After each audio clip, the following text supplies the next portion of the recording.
Onde está Elisa? Milhares de pessoas gostariam de saber. A polícia mineira investiga o desaparecimento da estudante Elisa Samúdio, de 25 anos. Cadê o cadáver? Não tem. Óbito, não tem. Elisa Samúdio, el enigma que sacudió a Brasil. Elisa Samúdio, una joven que parecía tener un futuro claro, desapareció sin dejar rastro el 8 de junio de 2010. Se sospecha que su vida terminó de manera brutal, pero los detalles de lo que realmente sucedió siguen siendo un misterio que ha desconcertado a Brasil durante años.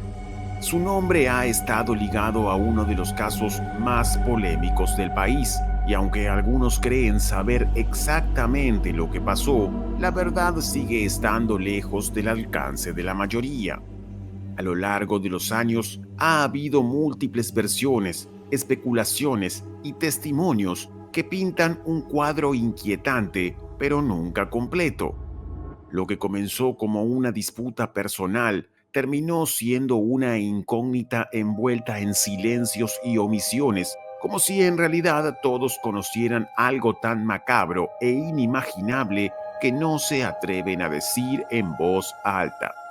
Por eso, en este video, te traemos información que podía arrojar nueva luz sobre lo ocurrido con Elisa, imágenes y entrevistas que quizás nunca hayas visto. Y existe la posibilidad de que lo que sabías hasta ahora no fuera ni la mitad de la historia. Antes de continuar, te pedimos que nos des tu importante apoyo suscribiéndote al canal. Hola, bienvenidos y bienvenidas a Casos Reales. ¿Quién era Elisa? Puede que la bella joven hubiera ganado fama al aparecer en páginas policiales de todo el país en los últimos años, pero lo que muchos no saben es que la polémica historia protagonizada por Elisa Silva Samúdio comenzó mucho antes. Nacida en 1985 en la ciudad de Foz de Iguazú, Paraná, Elisa creció lejos de su madre, Sonia Fátima Silva Moura, quien escapó de la casa por ser atacada por su esposo, Luis Carlos Samúdio, y también por motivos económicos. Sonia dejó a Elisa con su padre a los 6 meses y apenas volvió a verla. En alguna ocasión dijo entre lágrimas: él dijo que podía ir a buscar a mi hija, pero que me la llevaría en pedazos porque no la entregaría entera. La gente me pregunta por qué lo dejé. Prefería tenerla viva. Poder criar ele, dar amor, carinho. É um modo de eu ter minha filha do meu lado, que me tiraram.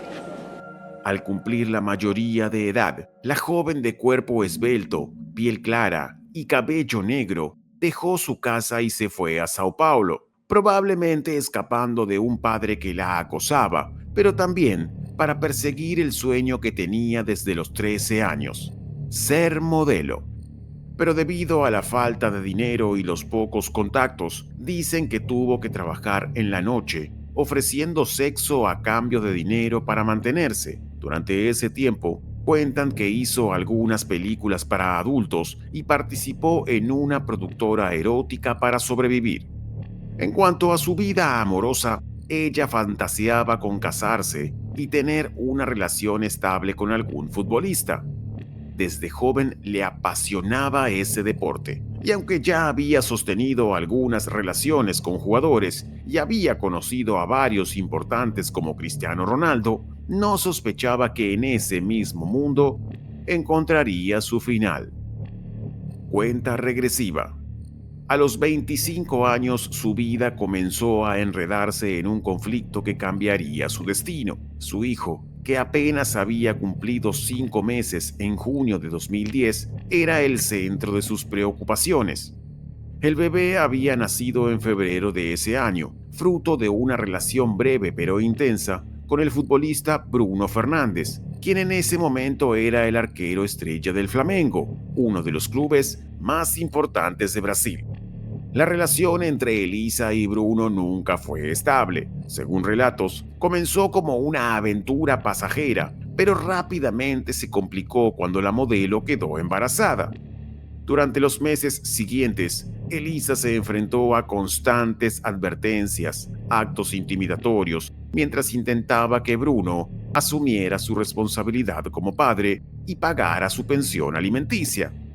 Pero el conflicto no era solo legal. Había un trasfondo de poder y control que haría su situación aún más peligrosa. A pesar de todo, no estaba dispuesta a rendirse, sabiendo que la seguridad y el bienestar de su hijo estaban en juego. Lo que ella no sospechaba era que las advertencias que había recibido no eran vacías, y la promesa de una resolución pacífica acabó llevándola a un callejón sin salida. La desaparición. El 10 de junio, Elisa viajó a Minas Gerais para hacer las paces con Bruno a petición del futbolista. Pese a la denuncia, las cosas parecían por fin algo calmadas, o eso creyó, pues lo que parecía una posible tregua pronto se convirtió en una pesadilla. La joven fue llevada engañada, bajo la promesa de que Bruno quería hablar con ella y finalmente le daría un apartamento. Pero de un momento a otro, su vida cotidiana, llena de retos y esperanzas, quedó abruptamente interrumpida. Las horas transcurrieron sin que Elisa pudiera volver a casa. Aquellos que la conocían comenzaron a preocuparse al no recibir noticias, y las primeras señales de alarma empezaron a surgir. Lo que siguió fue digno de una novela policial. El niño, de apenas 5 meses, estaba desaparecido, mientras el destino de su madre comenzaba a quedar sellado por el silencio. Los días siguientes revelarían la verdad, una verdad tan oscura y cruel que sacudió a Brasil por completo. La desaparición de esta joven modelo desató una frenética búsqueda que en sus primeras etapas estaba llena de preguntas sin respuestas y de indicios enigmáticos.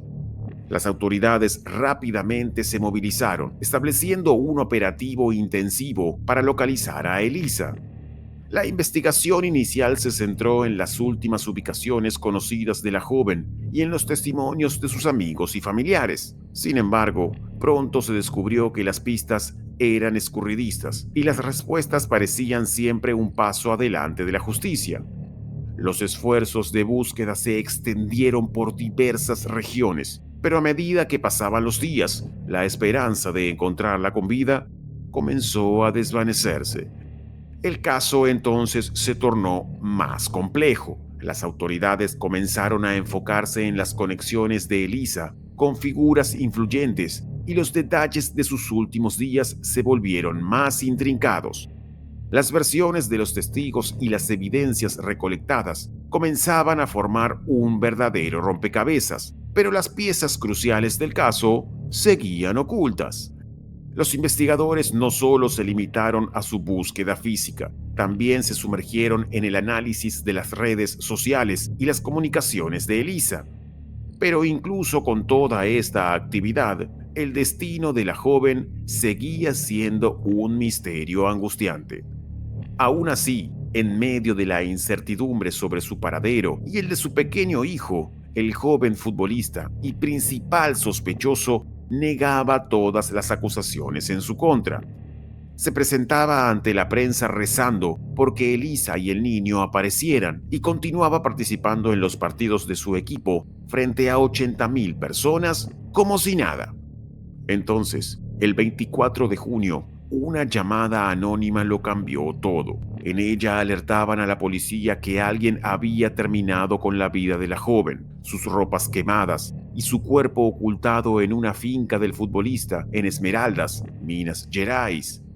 Esa llamada aceleraba la investigación, pero no el desenlace. 2 días después, la policía encuentra al pequeño sano y salvo en la casa de Fernanda de Castro, ex amante del futbolista. Y el 28 de junio, la policía consiguió por fin un permiso judicial para entrar en la finca de Bruno, pero Elisa no estaba allí. En su lugar encuentran ropa de mujer, objetos infantiles y hasta pañales.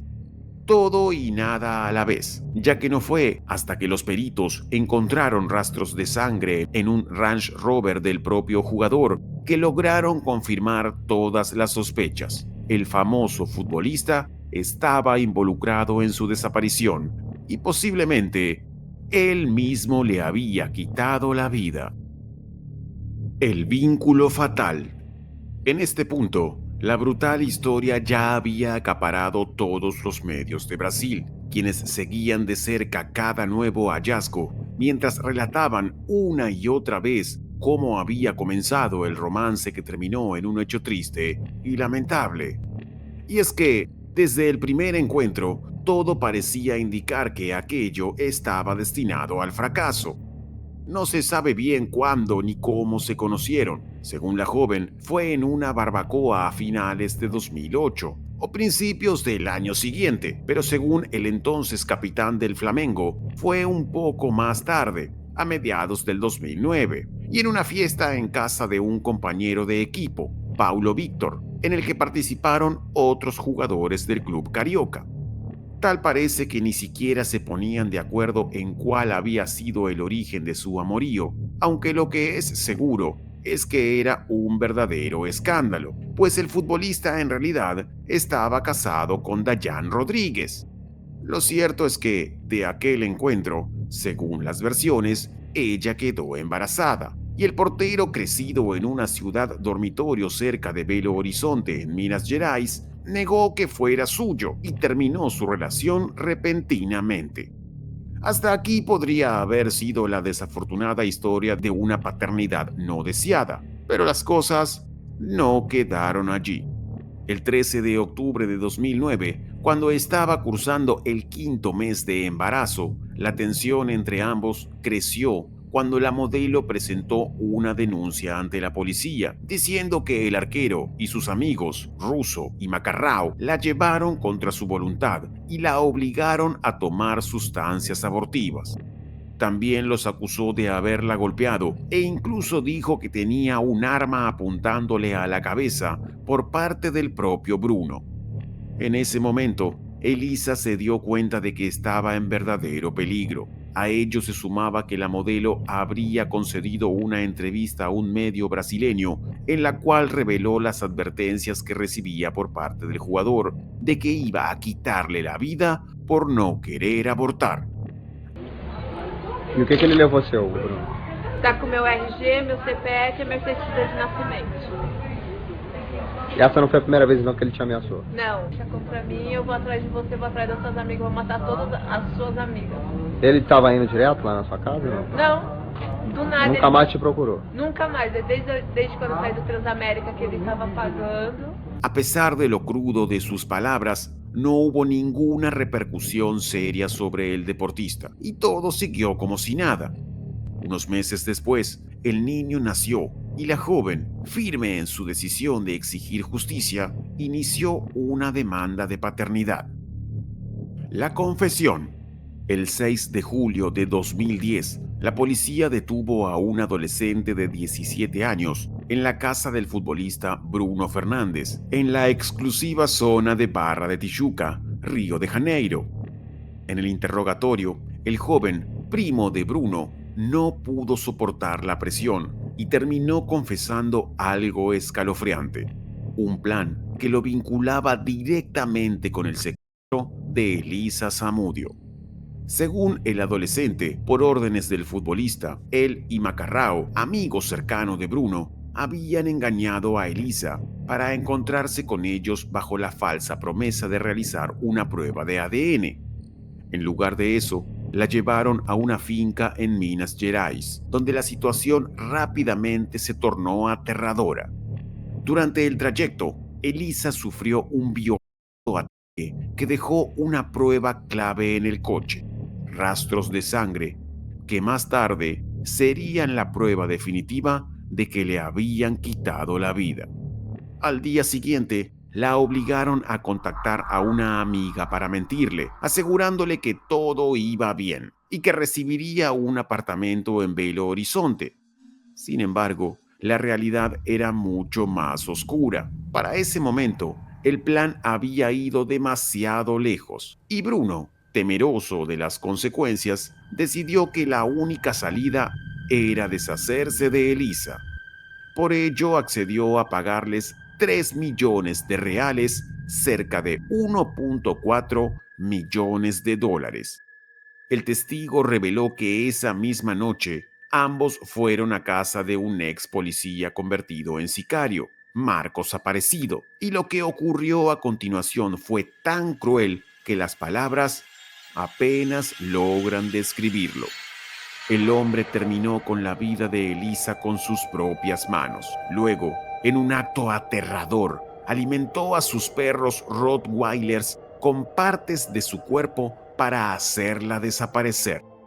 El primo también aclaró que una vez los perros comieron, los huesos de la joven fueron enterrados y cubiertos con cemento en el mismo terreno donde le quitaron la vida. Era una verdad demasiado cruel como para ser creída, pero los detalles que emergían la hacían imposible de negar. Las autoridades, la prensa y la sociedad entera quedaron en verdadero shock. ¿Cómo había podido llegar a este punto? El juicio. Al día siguiente, la policía corroboró la historia y Bruno, quien alguna vez fue un ídolo para los hinchas, se entregó. Su nombre, antes en las páginas deportivas, ahora ocupaba los titulares policiales por orquestar una trama mortal contra su ex amante. Durante su detención preventiva, el Flamengo le envió una carta confirmando la suspensión de su contrato y aclaró en un comunicado que el club no tenía ninguna relación con los hechos. En un instante, Bruno perdió el sueño de jugar para la selección nacional. Desde prisión, en una entrevista, confesó: "Me quedé en silencio durante el presunto crimen, vi suceder cosas y simplemente dejé que ocurrieran". Naquele momento a reação que eu deveria ter era essa, atitude, né? Porque querendo ou não, uma pessoa que se foi, eu não poderia naquele momento trair um amigo de infância desde os 7 anos que eu conhecia. Desde criancinha eu conhecia aquele rapaz.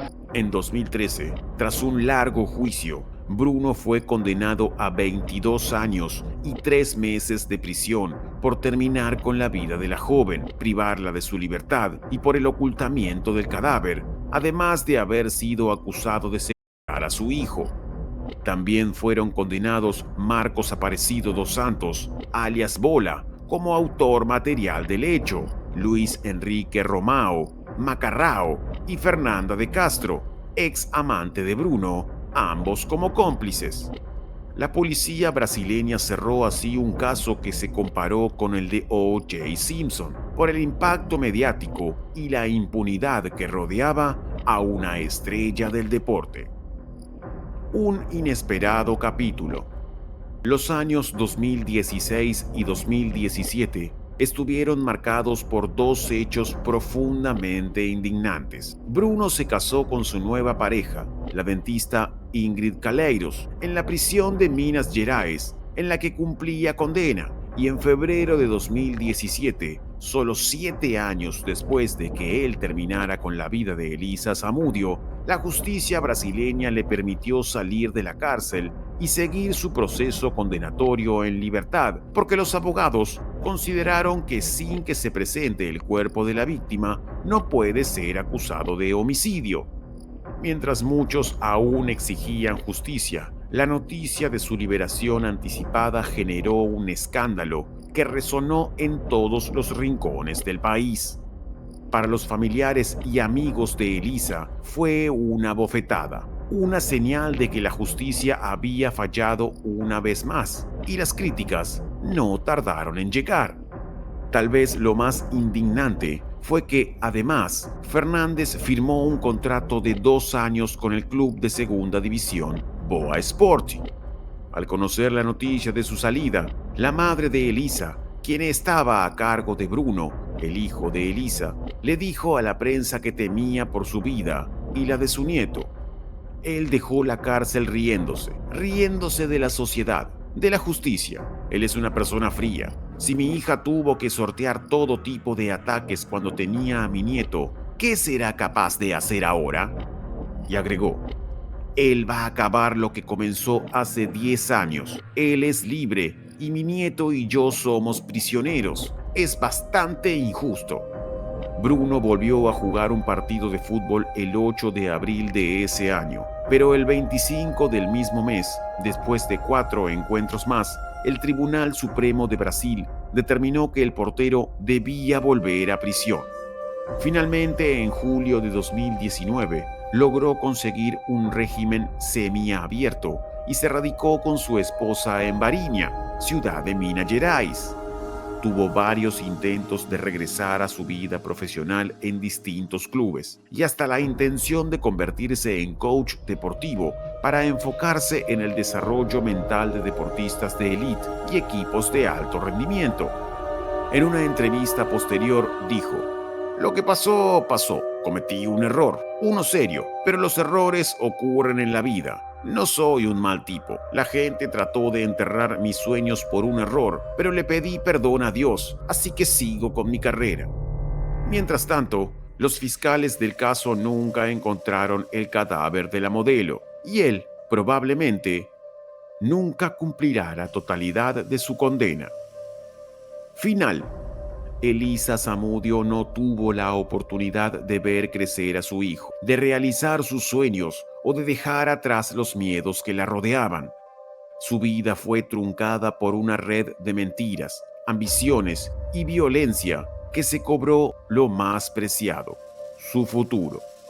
Mientras tanto, Bruno, tras cumplir solo una parte de su condena, volvió a caminar libre por las calles, tratando de reconstruir una vida que, para muchos, nunca debería haber recuperado. Protegido en un sistema que parecía olvidar el nombre de Elisa, pero que para quienes conocieron su historia, su ausencia es una herida abierta.